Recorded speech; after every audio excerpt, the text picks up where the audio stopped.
आज इथे काँग्रेसचा मेळावा होता आणि राजेश पावडे आपले जे उत्तरचे अध्यक्ष आहेत काँग्रेसचे, त्यांचा जन्मदिवस होता।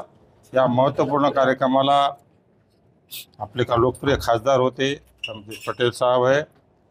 आणि या कार्यक्रमाचं वैशिष्ट्य हे का सांगा, मी थोडक्यात सांगायचं म्हणजे नांदेड जिल्हा हा काँग्रेसचा कोणत्या व्यक्तीचा कधीच नाही, हा काँग्रेसचाच राहिला आहे आणि पुढे काँग्रेसचा राहील। येणाऱ्या जिल्हा परिषद, पंचायत समिती आणि महानगरपालिकेमध्ये पूर्ण ठिकाणी काँग्रेसचा झेंडा फडकेल याचा मला पूर्ण विश्वास आहे।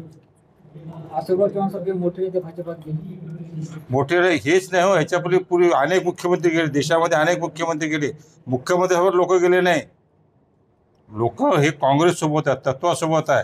हे आपण आतापर्यंत इतिहास जे पाहिला आहे ना त्याच्यात तुम्हाला दिसते। हा काल अशोकराव चव्हाण लातूरमध्ये बोलताना असं म्हणाले की काँग्रेसमध्ये असताना 14 वर्ष वनवास, अरे त्यांच्यामुळे आम्हाला वनवास झाला ना, हे महत्वाची गोष्ट आहे। त्याच्याऐवजी दुसरं लिडरशिप असेल तर अजून काँग्रेस डेव्हलप झाली असती।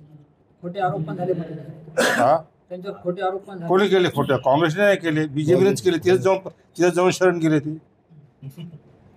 आपण आरोप केले का भ्रष्टाचार? आपण म्हटलं काँग्रेसवर म्हटलंच नाही, त्यांनी म्हटलं ते तिथे शरण गेले, त्याला काय आपण करणार?